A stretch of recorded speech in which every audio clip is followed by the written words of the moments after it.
I wanted today to talk about creating or finding a space where you can be creative and where you can paint. Now, having space or not having space, it can make a big difference in how you work, how you're able to work, whether you're able to work at all. I've been thinking about this over the last week because in my previous video I said to you, go and just do something, be creative.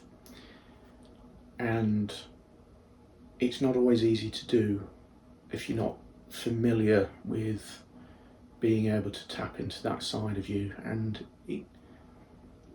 it might even feel silly if you're not used to making. So I just wanted to draw parallels between that process and the process that I'm doing now. So I'm recording a video. It's not something which I would regularly do.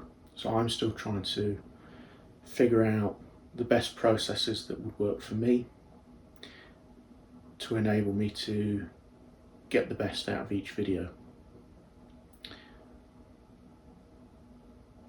And I'm not used to it at all, so I'm much more used to sitting down with people, talking about their art, talking about their practice. And that might be one-to-one or as part of a group. And that kind of space, that's something I'm really comfortable with. But talking through a camera and speaking to you over distance of time, I'm finding that quite challenging. So even though I have got a space, so I'm in my studio now, and it's a space which I'm very comfortable working in, the actual situation of me being able to relay information to you through video without any cues, so there's no human interaction between two people or a group of people, that to me is quite alien and quite uncomfortable. So when we're thinking about making and creating, it will take us some time to get used to the situation and the setup and our environment. So don't feel stupid or silly if you have gone to make something and you just can't, right? It's just not happening. That is something which will come with time. So I've decided with these videos I'm going to have a consistent place with which to work. And that consistent space or place is going to be this chair. This is my studio chair. My easel is over here behind you. This is a space where I'm used to sitting and contemplating my work and reflecting on it after I've painted. So I've decided this might be a nice space for me to impart that knowledge to you. So I'm going to do my best over the coming months to keep some sort of consistency going, to be able to get the most out of this setup. Now, if we're thinking about that in relation to how you're working, having a consistent space to work will be very useful. It's not a deal breaker, and it depends a lot on your temperament. So there's loads of different ways you might want to consider working. For me, I like working at an easel in a studio. My temperament is I enjoy the solitude of working. And I don't really enjoy interruptions. So that means for me, a studio is a place of, it's a sanctuary. It's somewhere where I can concentrate. But that's because of my temperament. So when you're thinking about a space of your own, how do you get, or how do you find you're most comfortable working? So for many people, they enjoy the interactions of working next to someone or in the vicinity of someone. And that might mean that you go out and see in your local area whether there's any communal studios or shared spaces to make, art collectives, places where you can roll up, say, can I have a space? You can set up and you can interact with other makers, other artists. And that could be a really, really fun and interesting way to bounce ideas off of each other and get a sense of connection and rapport going, to be able to infuse your practice with some momentum. But not everyone's like that, so I know I'm not like that. And as I've said, that space for me is a sanctuary. So if you don't enjoy that hustle and bustle of having people around you, then one of the things you should probably consider is whether you can find a space where you can work alone and just be able to be almost introspective about how you're working. And it doesn't have to be a big place. It might be, can you've got a space where you can grab, just a corner, or could you work in a garage? The other thing to consider is, if you're not able to get a space, or you're not able to find a space, and it can be a space at home, and that depends on the dynamics of who you're living with. That's going to dictate if you felt most comfortable working at home. That's going to dictate how you're able to set up a space. So it doesn't have to be a permanent space. If you're lucky enough to find a space, a corner of a room, it might be under the staircase, something like that, something that you can say, this is my working area, that would be very helpful. But if you haven't got that, don't worry. What I would suggest is, it's a bit more complicated and it will require a bit more structure in how you go about things, but it can reinforce good habits. So if you know you've got to work in a shared space, let's say at home, you can use a desk, let's say for 2 hours, every other day, fine, great. Get into the routine of taking that time when you can. However long that is, it doesn't have to be a whole afternoon, it could be an hour here, half an hour there. But you want to make sure that you've got something where you can store whatever you've been working on. And that might be a trolley, somewhere where you can pop your paints, your palette, whatever you've been working on. If you've got a little easel, something like that, somewhere that you can put all your materials in, transport it back and store it so that it's safe for the next time. Because when we're painting, this obviously depends on what you're painting with. Watercolour and acrylic are not too problematic for storage. If you're working with oil paint, that's going to require a bit more thought. So you're going to need somewhere that you can store paintings if you're working in a temporary space. The other thing you should probably definitely consider, is if you are sharing a space and you are painting in oil paint, that can get very messy very quickly. Now, I'm not a very neat painter, so everything I own has pretty much got paint on it. and that's just something I live with. But if you're using a shared space, you don't want to be traipsing that in all over the house. And not a lot of modern paints now, they're pretty nice compared to older paints. But if you get certain pigments, some of them are not very nice. A lot of them are absolutely fine when they're in their paint form, but if they dry, if powders start forming, if you've got flakes of it in places,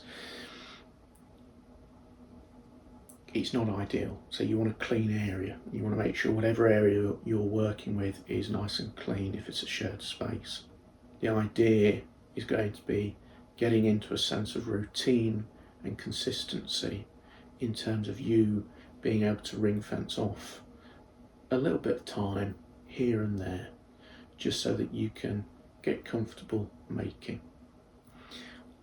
So often I like having an afternoon to paint, because for me that time works well. It's when I like the light for the room I'm in my studio. It works well. I'm not a morning person, so this will all depend on you and your temperament, but the key is going to be getting into a zone where you're comfortable making. And often, if you've got a fresh canvas that you want to work on, or you're starting a new project or a new painting, a lot of people struggle with that beginning and just getting going. And one of the things, certainly with the way I work, my paintings are usually pretty thick. I use a lot of impasto, a lot of paint. And so the start of a painting for me is a process where I start laying on marks that are not going to be in any shape or form there at the end or evident at the end of the painting when that's resolved. But it's a place where I can start getting down a sense of structure, so that the later layers of paint will start to hang off of whatever I've got down in the beginning. So in that sense, what I like to do, and I find very helpful for me, is to have a number of paintings on the go at any one time that are at different stages, because that means you can chop and change. So you can lay a few marks down and move on to something that's a bit more later on in development, so that you can not feel that pressure, okay? And it just makes things a little easier for you if you come to a painting and you've got expectations.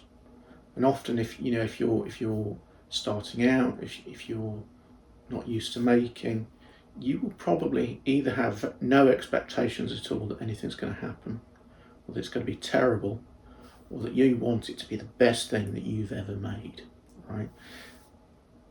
And so if you've only got one thing on the go, if it turns out very badly or not to your expectations, and you had really high expectations, it's going to knock you back. But painting is a process, and I've said this before, it's a conversation between you and your painting, and you have to work with it. You have to talk to it and talk with it, speak to it, to be able to get this sense of rapport, so that you can move on and develop in your practice.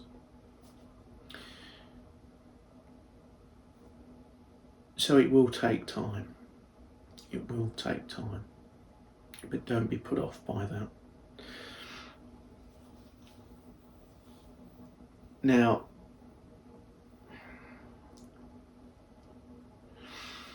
depending again on where you're working, that will dictate how you're able to work. And what I would say is try to be realistic while still being ambitious with what you want to achieve. So you may want to start small. Let's say you just want something that's around about A5 size. It's going to be a small little painting, fine. But if you're ambitious and you want to paint very big, think about how you're going to do it. Now, just because you've got a temporary space, let's say, does that mean you can't paint big? Well,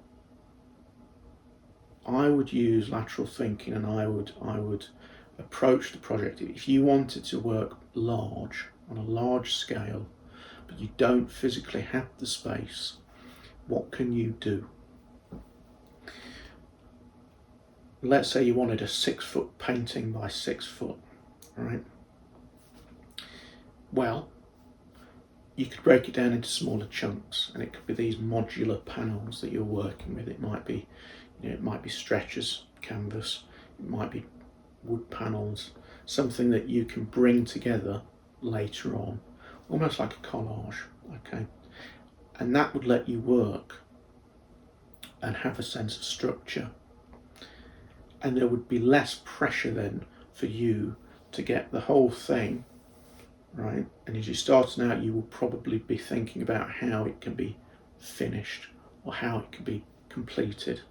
And you'll put a lot of pressure on yourself trying to get marks in a particular way. What I want you to think about, don't put that pressure on yourself like that. Instead of saying this is going to be finished, or this is complete, or this mark's just got to be just so, think about painting in terms of resolution.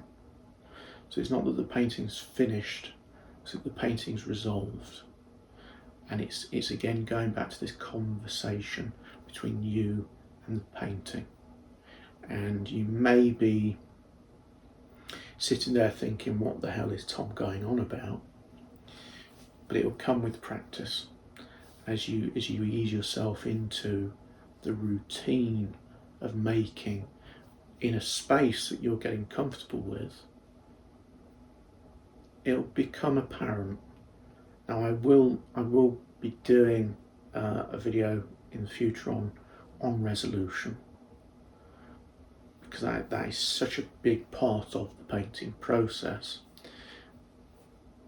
But I just wanted to let you know, don't put that pressure on yourself to say something's finished or completed, okay? It just exists. But if we're thinking about those constraints, and we're thinking about, let's say we want to work big and we're breaking it down into smaller chunks, use your imagination, okay? So your work is only going to be restricted by your imagination. So be ambitious with it and be daring. Don't be afraid to play on the picture plane, on the surface. If you say someone is a painter, or I'm a painter, or they're a painter, you probably have conjured up in your mind a set of ideas in imagery about what a painter is and what a painter does and where they work. And they're probably working at an easel, right? A stereotypical tradition in painting, you work at an easel. So if you're worried about, well, I've not got an easel, how do I paint? Don't put that pressure on yourself. You don't have to paint on an easel. You can work in a myriad of ways. And that might be you're working on a wall. You've got a batten up on the wall, you put in your canvas or your surface on the wall and you're working off that. You might be working on the floor. So Jackson Pollock, if you look at his paintings, you'll see them, in museums, in galleries. They'll be on the wall, they'll be stretched on a frame, but he didn't paint them like that. It was not on a vertical surface. He painted on the floor, right?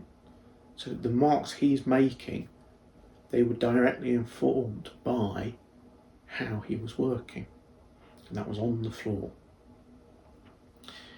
So don't put any pressure on yourself if you think there's a particular way to work, because there isn't.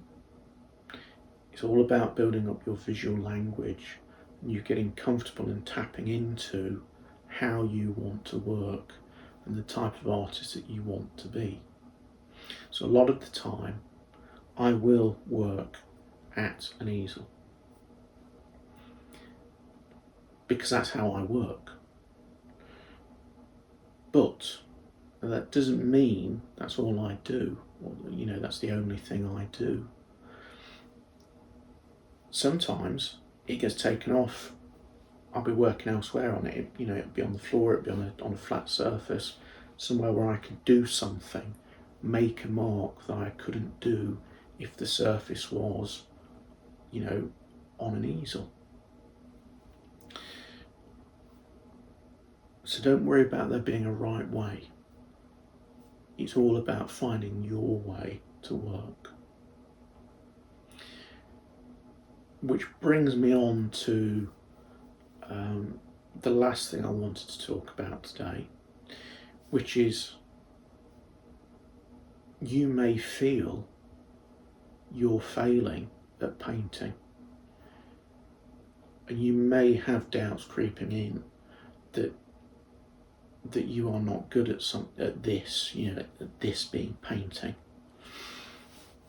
But it's a journey, and just because a lot of people enjoy working on canvas doesn't mean that you'll enjoy working on canvas. And when we say canvas, that's such a broad spectrum. There's all kinds of different weights and weaves and different kinds of canvas. So the classic one would be linen or cotton, okay? They're completely different in how the surface reacts when you apply a mark. And in practical terms, you will only know once you've tried, okay? You'll get a flavour for whether you like it or not. And if you're starting out, you may not want to splash out on some canvases, right? And that's entirely understandable. And you can start off on something just to play, just to get into the swing of things. It might be some paper, something which is less archival. It might be cardboard, right? When you paint on cardboard, that does some crazy things because all the oil gets sucked out. So you end up with some very strange marks sometimes on the surface. If you decide, well, actually I do want to paint on something which is a bit more substantial and more in line with what would traditionally be understood as a painting support,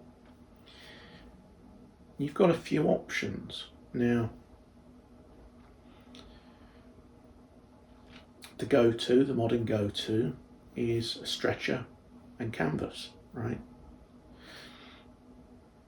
It's light, it's easy to work with, it's got a bit of give. So when you put a mark down on the surface, it'll give, and there'll be a flex. Personally, I don't like that. So what I do is I work on panel. So I like working on ply, and I can get big sheets of it at reasonable prices. I can cut it to whatever size I want, and I know it's good for my working process, right? So there will be a learning curve when you're trying to find your space, when you're trying to find how you work. It's this big thing that just comes together over a long time. And even something as what you might think of as mundane, like gesso, modern acrylic gesso emulsion, that reacts and behaves quite differently from traditional glue gesso. And so if you're not getting on with modern things like an acrylic gesso, again, don't write off your ability, because it's all about you finding your voice in your space, right? In your working space. These things all come together. The space is just one component of your studio and of your practice. And to be able to successfully paint, you need to break down. It might seem daunting to begin with. You need to break down what makes you tick and how you can best approach painting.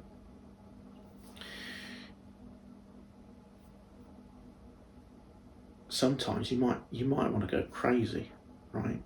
You might decide that your mum's curtains are a great thing to paint on. And that might work out great for you.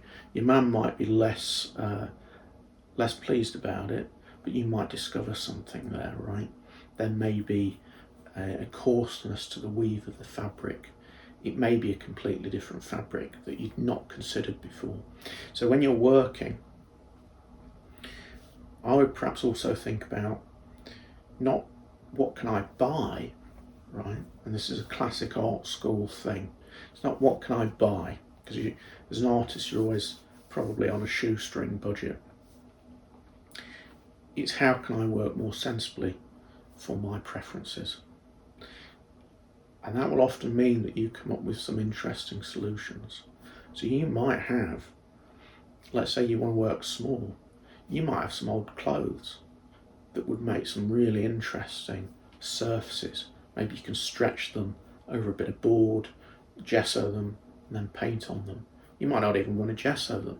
So Francis Bacon, he discovered he really enjoyed working on the reverse side, the unprimed side of a canvas. And he worked like that. That was just something he did because he was trying to recycle canvas, but he discovered something there.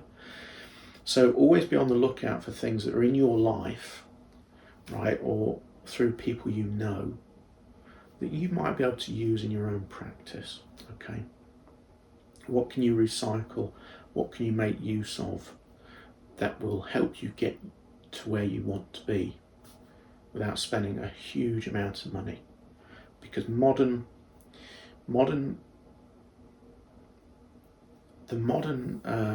environment which a painter works in is quite different from a traditional historic painter. And if you know how to make things yourself, you'll save a lot of money. So one of the things I want to do with this channel is to be able to show you tips and tricks to get the most out of your paint, out of your working area, out of materials that you have, without breaking the bank. Because that then will make you more creative. It'll be easier on your wallet, and you won't be so precious about working on something. Once you become fearful and precious of something that you want to invest time in, everything becomes very taut and highly strung. When you make a mistake, it could be a very costly mistake. It'll make you want to give up. But there are ways around it. So the thing I want to leave you with is see whether there is a space, either at home or further afield, that you can make use of so that you can find a comfortable area that you can work in, to be able to let you get the most out of the time you spend making.